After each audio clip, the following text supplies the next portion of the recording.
మా బంధువులు మా స్నేహితులు అడిగారు. నా పేరు వెంకటేశ్వర రెడ్డి, మా నాన్నగారి పేరు వెంకారెడ్డి, అమ్మ పేరు ఆదిలక్ష్మి. ఏమండి, వారి దాంపత్య జీవితంలో మొట్టమొదటిగా ఒక అమ్మాయి పుట్టింది. అమ్మాయి పేరు వెంకయ్య. ఆమె పుట్టిన 20 సంవత్సరాల తర్వాత నేను జన్మించాను.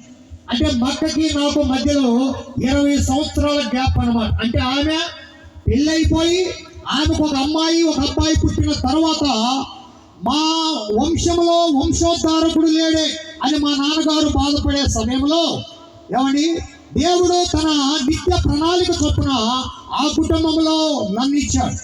నాకు కూడా వెంకటేశ్వర రెడ్డి అనే నామకరణం చేశారు. మాకు యేసుక్రీస్తు అంటే పరిచయం లేదండి. మా బంధువులలో కానీ మరి మా ఆ వంశంలో చూస్తే యేసుక్రీస్తుని నమ్ముకున్న ఆనవాళ్ళు లేదు.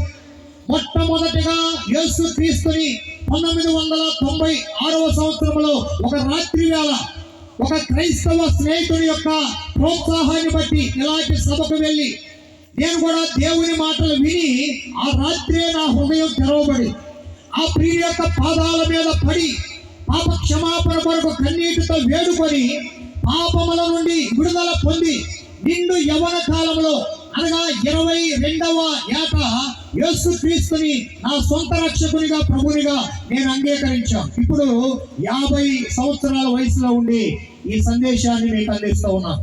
హల్లెలూయా శబ్ద హల్లెలూయా. పూర్తి సాక్ష్యం చెప్పలేం, సందేశంలో నేను ముందుకు వెళ్తా ఉన్నాను. వినండి, యేసుక్రీస్తు యొక్క ప్రత్యేకత ఏమిటి అని మా బంధువులు స్నేహితులు కూడా అడిగారు. బాయ్ రెడ్డి, ఏంటి అటు వెళ్ళావేంటి, అటు కలిసిపోయావేంటి, ఏంటి మన ఎన్ని వదిలిపెట్టి అటు వెళ్ళిపోయావు, బాగా తీవ్రంగా ముందుకు వెళ్తా ఉన్నావు, ఏంటి ఆయన ప్రత్యేకత ఏంటి, ఎందుకు వెళ్ళావు, ఎందుకు నమ్ముకున్నావు అంటే నేను కూడా తడబడకుండా తౌడుకోకుండా ఏమండి యేసుక్రీస్తుని వారికి పరిచయం చేసి మా స్నేహితులకు చెప్పాం, బంధువులకు చెప్పాం. ఏమండి రోజు ఎవరో ఒకరికి చెప్తూనే ఉన్నా. గమనించండి, ఆయన ప్రత్యేకత చెప్పాలంటే ఏమండి నా జీవిత కాలము చాలదు. అయితే కొన్ని విషయాలు జ్ఞాపకం చేస్తాం.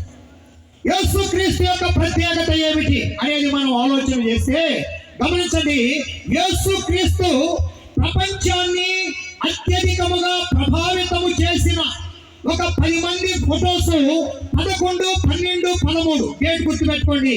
11, 12, 13లో ఆంధ్రజ్యోతి పేపర్లో లేక సాక్షి పేపర్లో మరికొన్ని పేపర్లో ఒక 10 ఫొటోస్ ప్రింట్ చేశారు. క్రిస్మస్ సీజన్ అది.